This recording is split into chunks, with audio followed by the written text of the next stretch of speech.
Hello बच्चों, मेरा नाम है नेहा और हम इस चैनल पे मैथमेटिक्स सेवेंस पे एक नई सीरीज लाने जा रहे हैं और ये मेरी फर्स्ट वीडियो होगी। वैसे मैंने ये सोचा है कि जैसे कि अभी हमें पता है कि 12th क्लास के बोर्ड्स के एग्जाम है और 9th ऑफ मार्च को मैथ्स का एग्जाम है। तो अगर जिस बच्चे ने पूरे साल भी कुछ नहीं पढ़ा है या पढ़ा है तो आधा अधूरा पढ़ा है, बट अभी मैं ये हमारे पास 7-8 दिन है। इन 7-8 दिनों में मैं कुछ ऐसे ऐसे टॉपिक्स करवाऊंगी जो ऐसे ऐसे टॉपिक्स करवाऊंगी। अगर वो टॉपिक्स आप कर जाएगा, जिस बच्चे ने पूरे साल में पढ़ा है, तो अगर वो ये टॉपिक्स कर जाएगा तो वो एटलीस्ट पास हो जाएगा। तो हम 45 नंबर्स का ऐसे क्वेश्चंस या ऐसे टॉपिक्स करेंगे सो दैट हमारे एग्जाम में अप्रॉक्स 45 मार्क्स तक का हम करके जाएंगे। ठीक है, तो उसी सीरीज का आज हम पहला टॉपिक्स करेंगे, that is the matrix. Okay, ये बहुत इजी है पढ़ने के लिए भी। ठीक, देखो मैट्रिक्स होता क्या है।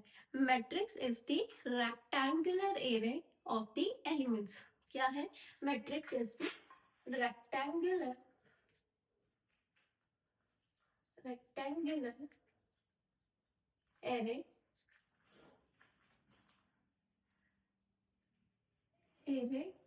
of elements। That means matrix के अंदर हम क्या करते हैं, हमारे एलिमेंट्स को रेक्टेंगुलर फॉर्म्स में अरेंज करते हैं। ठीक है, जैसे कि ये है A11, A12, A13,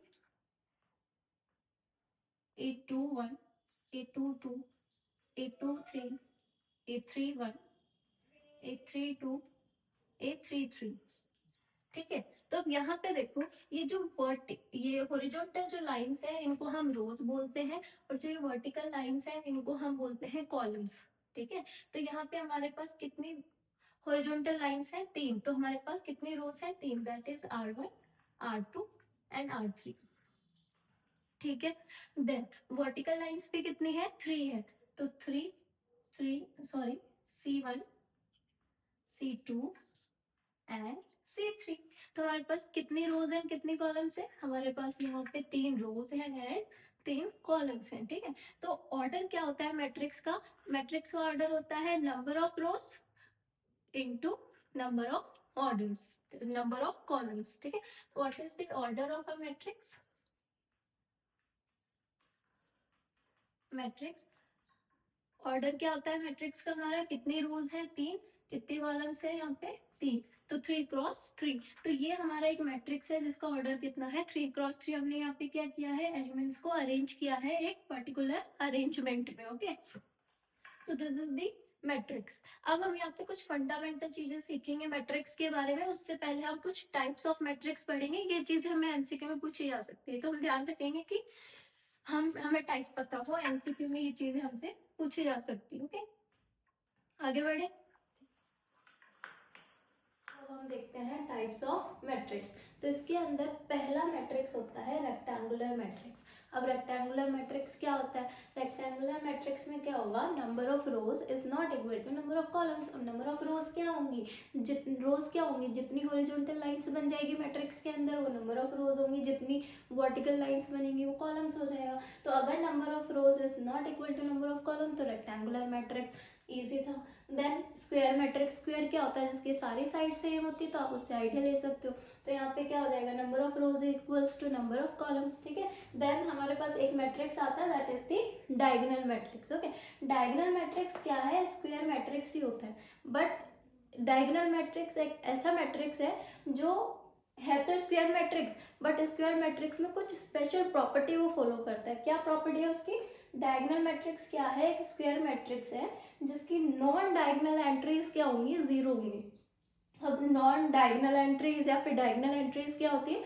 diagonal entries is this is the principal diagonal of any matrix. ठीक है, ये जो लेफ्ट हैंड साइड वाला डायगोनल होता है इसको हम बोलते हैं प्रिंसिपल डायगोनल। तो अगर ये प्रिंसिपल डायगोनल की वैल्यूज नॉन जीरो हो जाए या 0 हो जाए, बट डायगोनल मैट्रिक्स के लिए क्या होना है कि जो नॉन डायगोनल एंट्रीज है वो आपकी क्या होनी चाहिए? 0। नॉन डायगोनल एंट्रीज क्या है? ये प्रिंसिपल डायगोनल है, इसके अलावा जितनी एंट्रीज होंगी वो नॉन डायगोनल्स होगी। तो डायगोनल एंट्रीज क्या होनी चाहिए? नॉन डायगोनल एंट्रीज क्या होनी चाहिए? 0। तो ये 0 हो गया, तो ये क्या बन गया हमारा? Diagonal matrix. अब हमारे पास फोर्थ मैट्रिक्स कौन सा आता है, आइडेंटिटी मैट्रिक्स। आइडेंटिटी मैट्रिक्स क्या है, ये भी एक डायगोनल मैट्रिक्स है, बट एक special type of diagonal matrix है जिसके अंदर सारी डायगोनल एंट्रीज क्या हो जाए, 1 1 हो जाए, ठीक है। तो ये हमारा आइडेंटिटी मैट्रिक्स ऑफ 2x2 है। 2x2 क्यों, क्योंकि 2 रोज हैं एंड 2 ही कॉलम है, ठीक है। और ये क्या है, आइडेंटिटी मैट्रिक्स ऑफ 3x3। इसके अंदर क्या हो रहा है, डायगोनल एंट्रीज हमारी क्या हो रही है, 1 1 1, बाकी तो 0 होंगी क्योंकि ये डायगोनल मैट्रिक्स है। तो आइडेंटिटी मैट्रिक्स क्या है, एक डायगोनल मैट्रिक्स ही है, बट जिसके अंदर डायगोनल एंट्रीज क्या हो जाएंगी हमारी, 1 1 हो जाएगी, ठीक है। अब स्केलर मैट्रिक्स एग्जाम में नॉर्मली एमसीक्यूज में पूछ लिया जाता है, ठीक है, तो उसकी डेफिनेशन पता होनी चाहिए।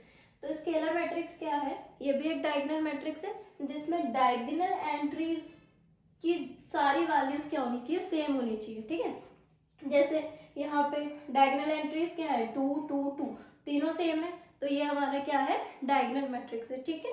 तो ये कुछ इंपॉर्टेंट टाइप्स ऑफ मैट्रिसेस हैं जिसका हमें पता होना चाहिए। ये एमसीक्यू में भी पूछे जा सकते हैं और क्वेश्चन में भी यूज हो सकते हैं, ओके बच्चों। अब हम कुछ बेसिक एल्जेब्रा सीखते हैं मैट्रिक्स का, ठीक है, और थोड़ा हम जल्दी जल्दी करेंगे क्योंकि हमारे एग्जाम्स आ रहे हैं और हमें पता है ये चीज़ें तो हमने थोड़ी बहुत पढ़ी हुई है, ओके। देखते हैं कि दो मैट्रिसेस को हम ऐड कैसे करेंगे, ठीक है। मान लो मेरे पास ए मैट्रिक्स है, ठीक है। ए मैट्रिक्स को कैसे लिख सकती हूँ मैं, ए i j n cross M. इसका मतलब क्या है, घबराओ मत, आई नो। देखो इसका मतलब क्या है कि हमारे इस मैट्रिक्स का ऑर्डर कितना है, एन क्रॉस एम है, ओके। और उसके एलिमेंट कैसे दिखेंगे, ए आई जे टाइप के दिखेंगे। मैं नॉर्मल एक एग्जांपल लेके समझाने की कोशिश करती हूँ। ये देखो, मान लो मेरे पास एक मैट्रिक्स है ए, उसके अंदर ए आई जे टाइप के आ रहे हैं और उसका ऑर्डर है 2x3, ठीक है। तो ये बनेगा कैसे, देखो ए, इसका मतलब क्या है, A1 फिर 1, ये फर्स्ट वाला रो के लिए रिप्रेजेंट करता है कि पहली रो एंड पहला कॉलम, ओके। फिर पहली रो दूसरा कॉलम, और हमें कहाँ तक जाना है, 2 रो चाहिए और 3 कॉलम्स चाहिए, तो 3 तक जाना पड़ेगा, 1 3, then A 2 1 second row and first column, then second row and second column, then second row and third column. तो ये हमारा मैट्रिक्स हो गया। तो इसको हम जनरली कैसे लिख सकते हैं, ए आई जे 2x3, ओके। तो यही ये चीज लिखी हुई है, ठीक है, ये है। तो ए हमारा है a i j n cross m, b है हमारा b i j n cross m. अब देखो, क्या हर दो मैट्रिक्स को हम ऐड कर सकते हैं, नहीं। कब ऐड कर सकते हैं, जब उनका ऑर्डर सेम होना चाहिए, ठीक है। सेम ऑर्डर का मतलब number of rose and number of columns दोनों में क्या होनी चाहिए, सेम होनी चाहिए, तभी आप उनको ऐड कर सकते हो, अदरवाइज ऐड नहीं कर सकते। तो ऐड हम कैसे करते हैं, सिंपल, इन सबको छोड़ो, नॉर्मल देखते हैं। ये है हमारा ए मैट्रिक्स, इसका ऑर्डर कितना है, देखो 2 रोज एंड 3 कॉलम्स, तो ऑर्डर कितना हो गया, 2x3, ओके।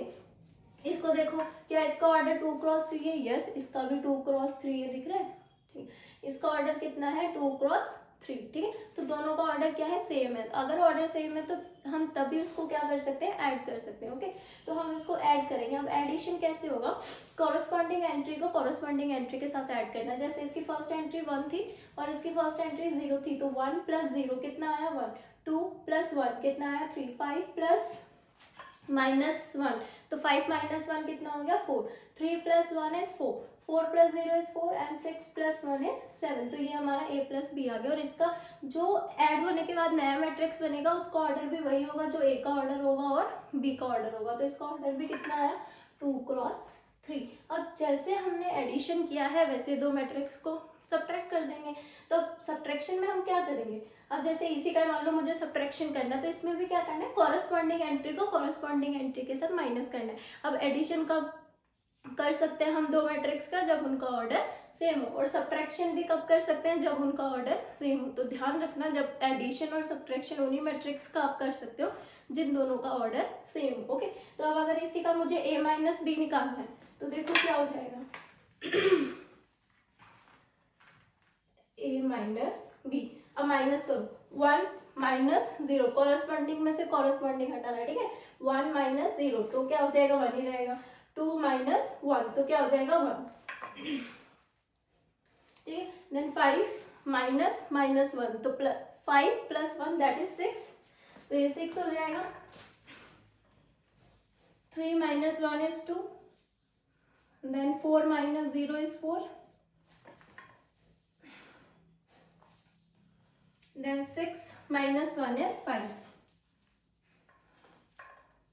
ओके तो हमने एडिशन पढ़ लिया, हमने सब्ट्रैक्शन पढ़ लिया। अब ध्यान रखो एडिशन किस किस मैट्रिक्स का हो सकता है, जिनका ऑर्डर सेम हो, ठीक है, और सब्ट्रैक्शन भी किस मैट्रिक्स का हो सकता है, जिनका ऑर्डर सेम हो। अब हम एक नई चीज पढ़ेंगे यहाँ पे, ठीक है, that is the multiplication of two matrix. चलो हाँ, उससे पहले एक और चीज पढ़ेंगे, that is the scalar multiplication of a matrix. अगर मैट्रिक्स को हम किसी एक सिंगल नंबर के साथ मल्टीप्लाई करेंगे तो कैसे होगा, ठीक है, सिंगल नंबर मतलब कोई रियल नंबर, कोई स्केलर क्वांटिटी। ओके तो मेरे पास है एक मैट्रिक्स ए, दैट इज 1 2 3 4 5 6, ठीक है, कितना ऑर्डर है इसका, 2 rows and 3 column, that is 2 cross 3।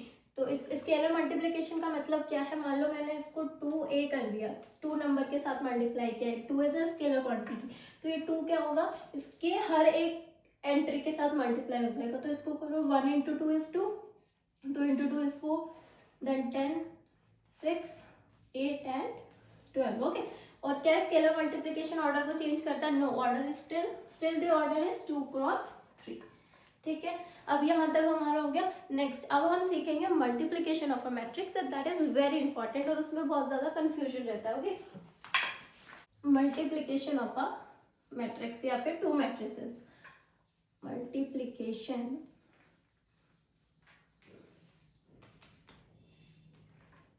Of to matrices.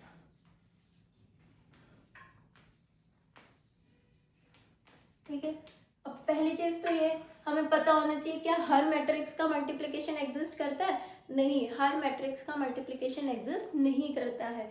उन्हीं दो मैट्रिक्स का मल्टीप्लिकेशन एग्जिस्ट करता है, हम उन्हीं दो मैट्रिसेस को मल्टीप्लाई कर सकते हैं जिसमें पहले वाले का नंबर ऑफ कॉलम और दूसरे वाले की नंबर ऑफ रोज क्या होनी चाहिए, सेम होनी चाहिए। जैसे मान लो ए मैट्रिक्स है, उसका ऑर्डर मेरे पास 2 क्रॉस 3 है, तो जो अगर मैं इसको बी के साथ मल्टीप्लाई करूंगी तो बी का ऑर्डर 3 क्रॉस 2 होना चाहिए। अब यहाँ पे देखो नंबर ऑफ कॉलम्स कितने हो गए, पहले वाले में ए में 3 और बी में कितने हो गए 3, नंबर ऑफ रोज बी में कितने हो गए 3, तो then number of columns of A is equals to number of rows of B. ठीक है, तो ये दोनों इक्वल हैं तभी मल्टीप्लिकेशन एग्जिस्ट करेगा, अदरवाइज मल्टीप्लिकेशन एग्जिस्ट नहीं करेगा।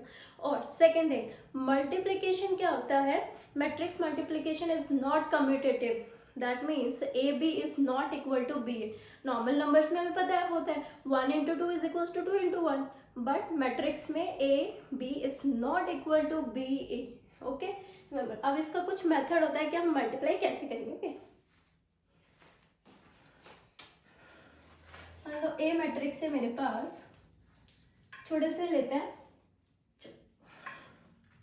1 2 क्या ले 3 ले लें 4 5 6। ओके इसका ऑर्डर कितना है 2 क्रॉस 3।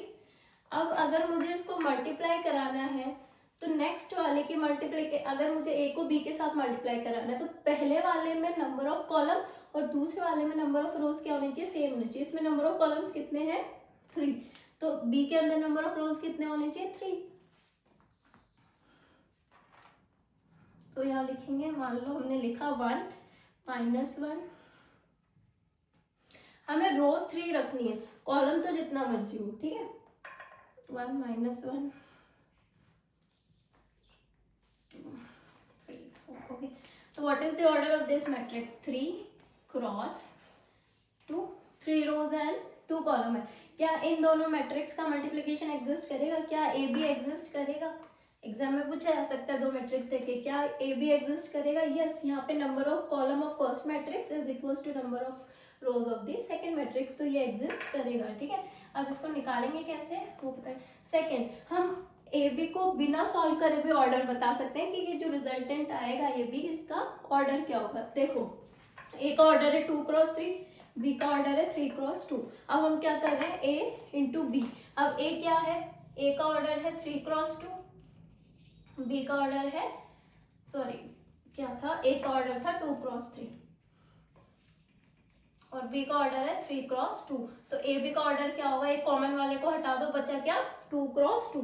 तो ये जो ए बी नया बनेगा इसका ऑर्डर होगा 2 क्रॉस 2। समझ आया, इसका मतलब है जो मल्टीप्लिकेशन करेंगे उसके बाद जो मैट्रिक्स आएगा उसमें 2 ही कॉलम्स होंगी और 2 ही रोज होंगी। ठीक है, अब इनका मल्टीप्लिकेशन देखते हैं कि मल्टीप्लाई हम करेंगे कैसे।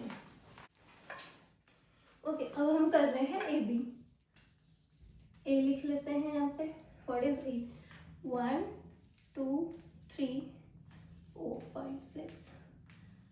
What is B?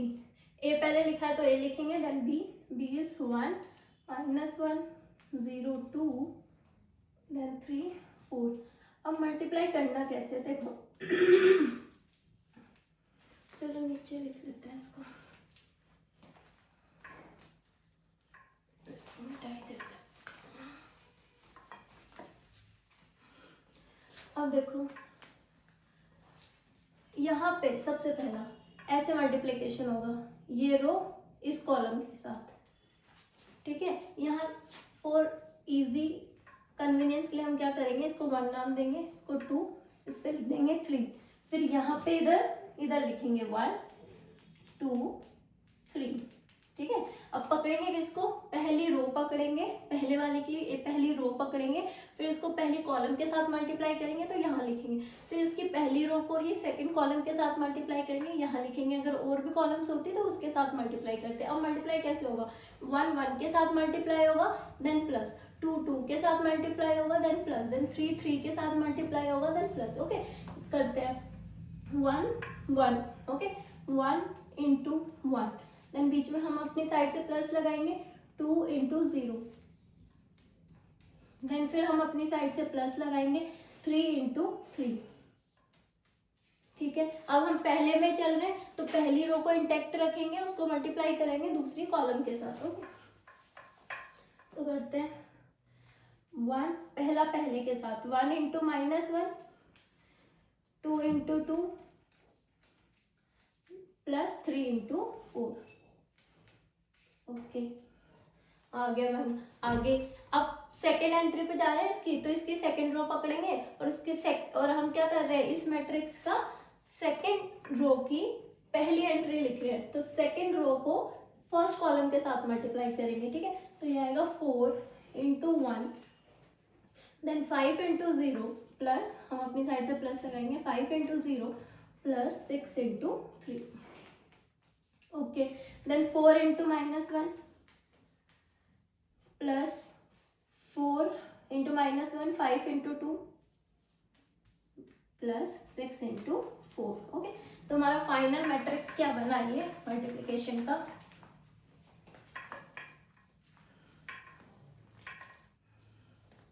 देखो 1 2 कितना हो गया, 9 + 1 10, ये हो गया -1 plus 4 that is 3 + 12 15, 4 + 18, 4 + 18 is 22, then -4 + 10 that is 6, 6 + 24 30।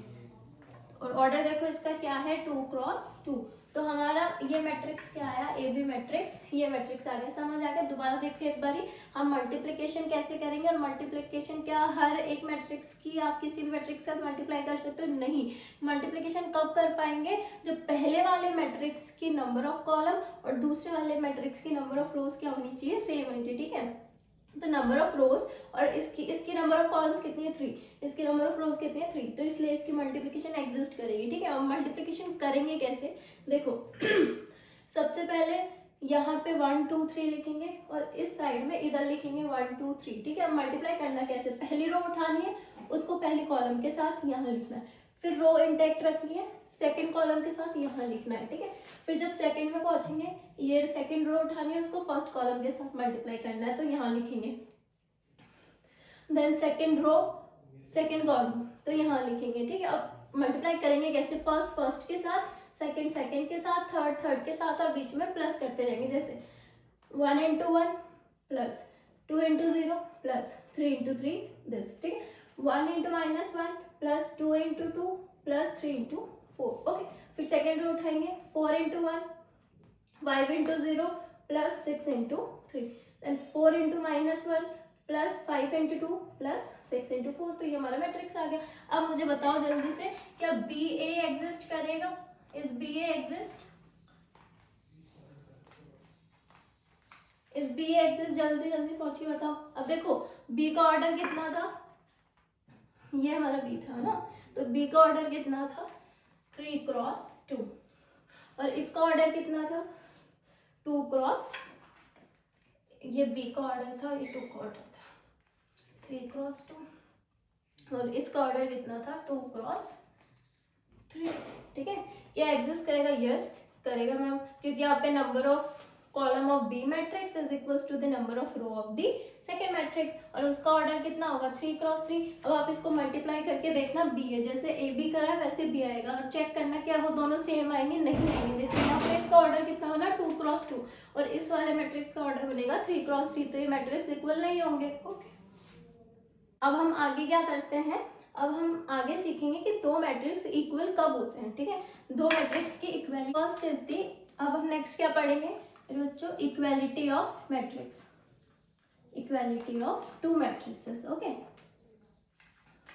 Simple सी बात है, दो मैट्रिक्स इक्वल कब होंगे, पहली चीज तो ऑर्डर सेम होना चाहिए। अगर ऑर्डर ही सेम नहीं है, ऑर्डर का मतलब नंबर ऑफ रोज और number of columns he same नहीं है, तो वो मैट्रिक्स अब इक्वल हो ही नहीं सकते। तो पहला क्राइटेरिया क्या है, दोनों का ऑर्डर सेम होना चाहिए। सेकंड, कॉरेस्पॉन्डिंग एंट्री सेम होनी चाहिए। फॉर एग्जांपल फर्स्ट एंट्री उसकी फर्स्ट के इक्वल होगी, सेकंड एंट्री उसके सेकंड के इक्वल, थर्ड एंट्री उसके थर्ड के इक्वल, इस तरीके से। ठीक है, तो वो दोनों मैट्रिक्स क्या हो जाएंगे, इक्वल हो जाएंगे। फॉर एग्जाम्पल ऐसे मान लो मेरे पास दिया हुआ है यहाँ पे 1 2 3 4। ओके, और सेकेंड मैट्रिक्स मेरे पास दिया हुआ है 1 y z और 4, एंड क्वेश्चन में पूछा जा रहा है find value of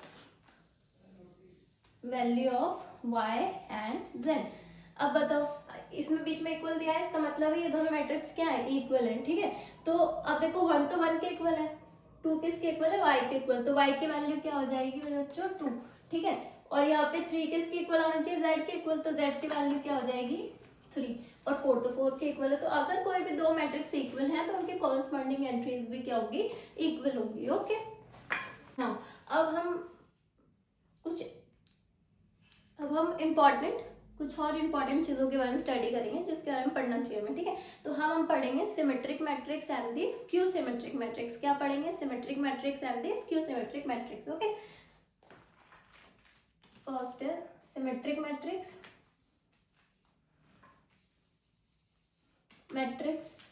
and second is the skew symmetric.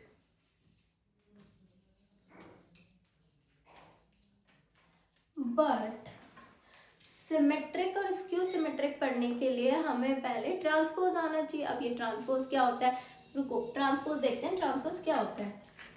तो ये पढ़ने से पहले हमें पढ़ना पड़ेगा ट्रांसपोज ऑफ अ मैट्रिक्स। क्या पढ़ना पड़ेगा, transpose of a matrix, transpose of a matrix. Okay, अब मान लो मेरे पास एक मैट्रिक्स है ए मैट्रिक्स। ओके, कौन सा मैट्रिक्स है, ए मैट्रिक्स। ए मैट्रिक्स है 1 2 3 4 5 6। ठीक है, ये मैं सोचा मैं यही क्यों ले रही हूँ, मुझे इससे कोई प्यार नहीं है, पर ये है कि ये मेरे को याद रहता तो मैं ये लिख देती हूँ। ठीक है, 2x3। अब मुझे इस मैट्रिक्स का क्या लेना है, ट्रांसपोज। अब पहली चीज तो ट्रांसपोज लिखेंगे कैसे, ट्रांसपोज को हम लिखते हैं ए डैश से, ए डैश लिख लो चाहे ए और उसके ऊपर टी लगा दो, ये खम्बा टी। ठीक है, तो ये होता है ए डैश और ए ट्रांसपोज। ओके, अब ए ट्रांसपोज होता क्या है मैम, ए ट्रांसपोज में हम क्या करेंगे, मैट्रिक्स की रोज को कॉलम बना देंगे और कॉलम्स को रोज बना देंगे, मतलब इंटरचेंज कर देंगे, रोज को कॉलम बना देंगे, कॉलम को रोज बना देंगे, तो हमारा ऑर्डर भी चेंज हो जाएगा। जैसे यहाँ पे 2 रोज थी, अब हमें 2 रोज को क्या बना देंगे, कॉलम, तो कॉलम क्या बन जाएगी 2, और ये 3 रो सॉरी यहाँ पे हमारे 2 रोज है, तो 2 रोज को हम क्या बना देंगे, कॉलम, तो कॉलम 2 बन जाएगी, और 3 हमारे पास क्या है, कॉलम्स है, तो 3 कॉलम्स को हम 3 रोज बना देंगे, तो ऑर्डर क्या हो जाएगा 3x2, तो ए ट्रांसपोज का ऑर्डर क्या हो जाएगा 3x2। ओके, अब इसका ट्रांसपोज लिखते हैं, ट्रांसपोज क्या होगा, देखो पहली रो है, पहली रो को पहला कॉलम बनाएंगे 1 2 3, सेकेंड रो है, सेकेंड रो को दूसरा कॉलम बनाएंगे 3 4 6, ऑर्डर क्या हो गया 3 रोज और 2 कॉलम, 3x2। ठीक है, तो ये हमें ट्रांसपोज आ गया। अगर हमें ट्रांसपोज आ गया तो हमें सिमेट्रिक एंड स्क्यू सिमेट्रिक भी इजीली समझ आ जाएंगे। पर सिमेट्रिक और स्क्यू सिमेट्रिक पे जाने से पहले हम ट्रांसपोज के कुछ प्रॉपर्टीज देख लेते हैं। ओके, देखो प्रॉपर्टीज ऑफ ट्रांसपोज,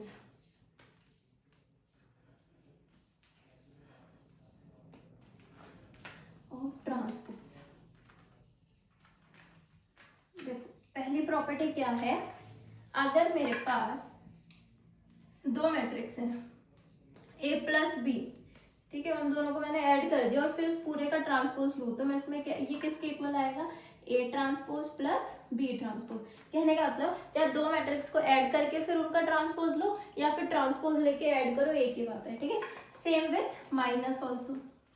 अगर यहाँ पे माइनस होगा, चाहे आप दोनों मैट्रिक्स को पहले माइनस करो फिर ट्रांसपोज लो, चाहे दो मैट्रिक्स को पहले ट्रांसपोज ले लो फिर सब्ट्रैक्ट कर लो, एक ही बात है। ठीक है, सेकेंड प्रॉपर्टी क्या है हमारी, सेकेंड प्रॉपर्टी है अगर मैं एक मैट्रिक्स है उसको किसी स्केलर नंबर से या किसी कांस्टेंट से मल्टीप्लाई कर दूं और फिर उसका ट्रांसपोज लूं तो क्या होगा, इस ट्रांसपोज का इस कांस्टेंट वैल्यू पे कोई असर नहीं पड़ेगा। ठीक है, ये के मेरा बाहर आ जाएगा और ट्रांसपोज किसका हो जाएगा, ए ट्रांसपोज का। ठीक है, कहने का मतलब अगर मैंने यहाँ पे 3 लिया है तो 3 को ए से मल्टीप्लाई करने के बाद उसका ट्रांसपोज लो, चाहे 3 को बाहर रख लो और ए ट्रांसपोज के साथ मल्टीप्लाई कर दो, एक ही बात है। ठीक है, नेक्स्ट इज थर्ड, अगर मैं किसी मैट्रिक्स का एक बार ट्रांसपोज ले लिया और फिर से ट्रांसपोज ले लूं तो वो मैट्रिक्स खुद आ जाता है फिर से। ठीक है, तो ट्रांसपोज ऑफ ट्रांसपोज क्या आता है, matrix itself. Okay, fourth property and most important property, अगर ए बी मतलब दो मैट्रिक्स की मल्टीप्लाई पढ़ के आए हम, दो मैट्रिक्स की मल्टीप्लाई कब एग्जिस्ट करता है, जल्दी जल्दी सोचो कब एग्जिस्ट करता है, जब नंबर ऑफ रोज और no number of column of first matrix is equals to the number of rows of second matrix, simple, तो तब एग्जिस्ट कर रहा होगा।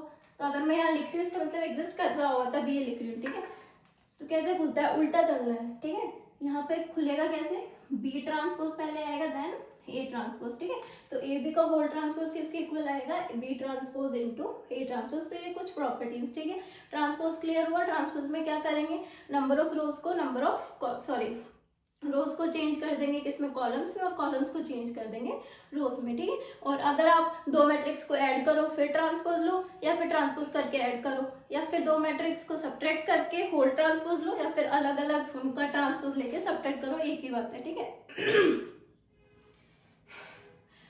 आप एक मैट्रिक्स को किसी कांस्टेंट नंबर के साथ मल्टीप्लाई करो फिर उसका ट्रांसपोज लो या फिर कांस्टेंट को बाहर रखो और फिर उसका ट्रांसपोज करो, एक ही बात है। एक मैट्रिक्स का अगर दो बार ट्रांसपोज लोगे तो मैट्रिक्स खुद आ जाएगा, और अगर आप मल्टीप्लाई कर रहे हो ए इंटू बी और उसका ट्रांसपोज ले रहे हो तो उल्टा खुलेगा, पहले बी ट्रांसपोज आएगा then the A transpose. Okay, अब ट्रांसपोज तो हमें क्लियर हो गया, तो अब हम क्या पढ़ेंगे, सिमेट्रिक एंड स्क्यू सिमेट्रिक।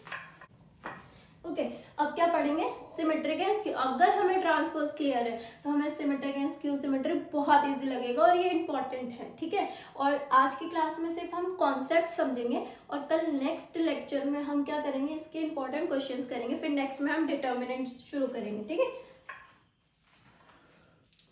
तो कोई भी मैट्रिक्स सिमेट्रिक कब होगा, कोई भी मैट्रिक्स स्क्यू सिमेट्रिक कब होगा, उससे पहले एक बात हमेशा ध्यान रखनी, जरूरी नहीं है कि अगर एक मैट्रिक्स सिमेट्रिक नहीं है तो वो स्क्यू सिमेट्रिक ही होगा, नहीं, नॉट नेसेसरी। ठीक है, जरूरी नहीं कि हर मैट्रिक्स सिमेट्रिक ही हो और स्क्यू सिमेट्रिक भी हो।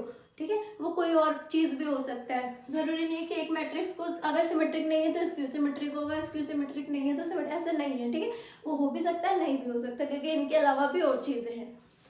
तो पहले सिमेट्रिक देखते हैं, सिमेट्रिक मैट्रिक्स।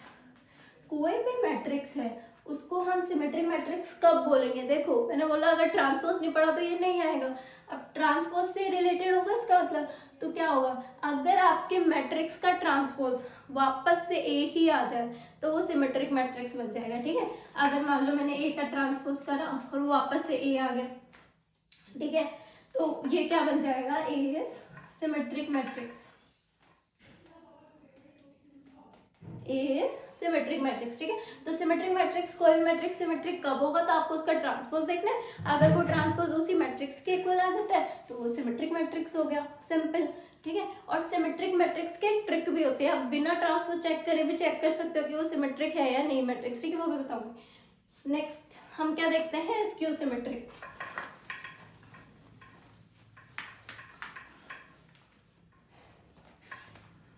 Skew symmetric.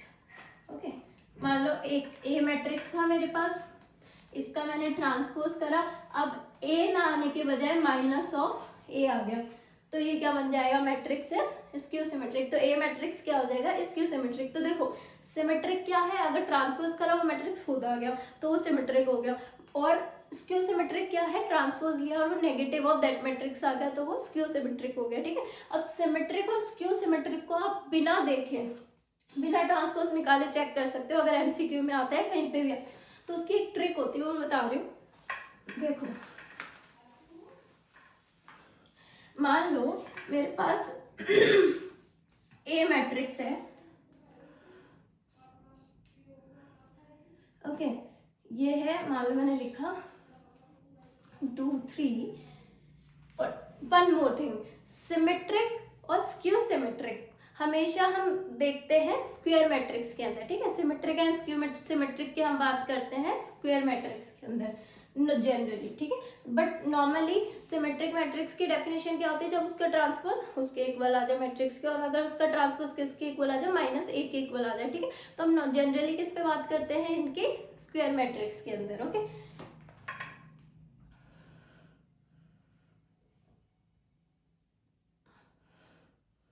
और नॉर्मल सी बात है, अगर स्क्वायर मैट्रिक्स नहीं हुआ, सोचो स्क्वायर मैट्रिक्स नहीं हुआ तो ट्रांसपोज करोगे, ऑर्डर चेंज हो गया, तो वो एक इक्वल तो कभी आ ही नहीं सकता, ऑर्डर चेंज हो गया।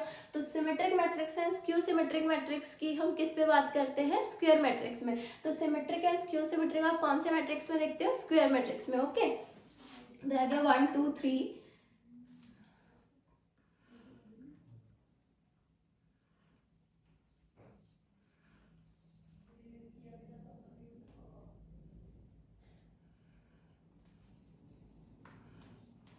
अब देखो, अब इस मैं बिना देखे इसको कह सकती हूँ कि ये क्या है, सिमेट्रिक मैट्रिक्स। आप ट्रांसपोज निकालो और चेक करो क्या ये ए के इक्वल ही आएगा, ट्रांसपोज करने के बाद आपको मिलेगा कि हाँ आएगा।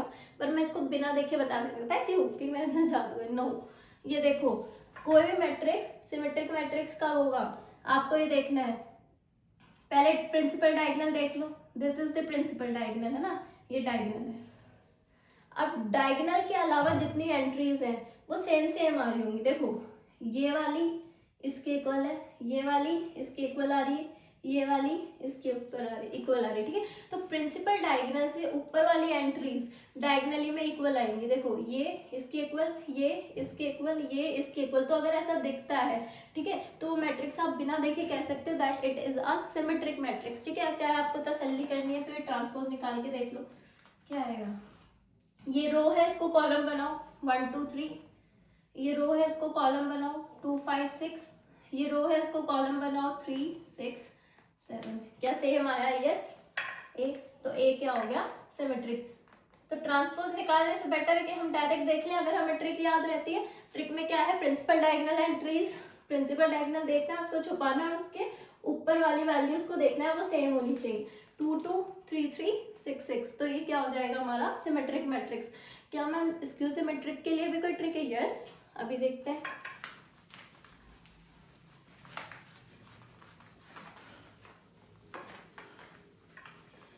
अब देखो स्क्यू सिमेट्रिक के लिए क्या होगा।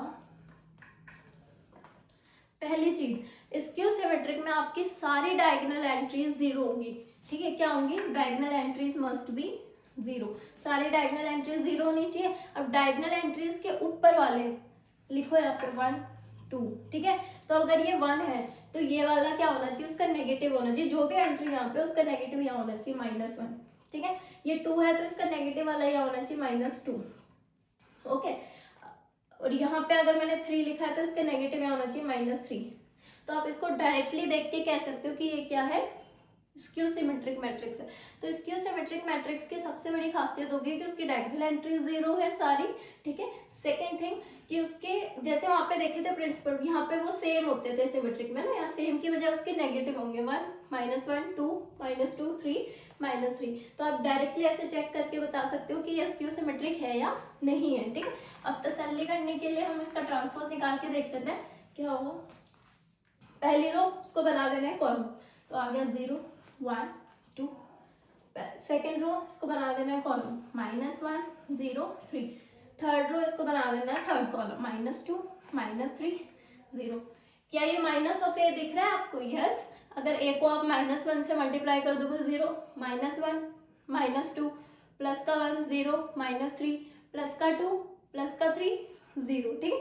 तो ये क्लियरली मुझे दिख रहा है ये माइनस ऑफ ए है, और अगर ट्रांसपोज माइनस ऑफ ए के इक्वल आ जाता है तो वो क्या बन जाता है, स्क्यू सिमेट्रिक। तो आप सीधा देख सकते हो सिमेट्रिक में क्या करना है, डायगोनल एंट्रीज के ऊपर नीचे वाली सेम होनी चाहिए। स्क्यू सिमेट्रिक में क्या होगा, डायगोनल एंट्री सारी 0 होंगी और ऊपर नीचे वाली उनके नेगेटिव होंगी, 1 -1 2 -2 3 -3। तो इन ट्रिक्स की हेल्प से आप डायरेक्टली चेक कर सकते हो कि कोई भी मैट्रिक्स आपका सिमेट्रिक है या फिर स्क्यू सिमेट्रिक है। ओके, आज के लेक्चर को हम यहीं पे वाइंड अप करते हैं, और कमेंट सेक्शन में ज़रूर बताना कि आपको ये लेक्चर कैसा लगा और मुझे यह सीरीज आगे कंटिन्यू करनी चाहिए या नहीं, और आपके लिए हेल्पफुल हुई या नहीं। Okay, bye.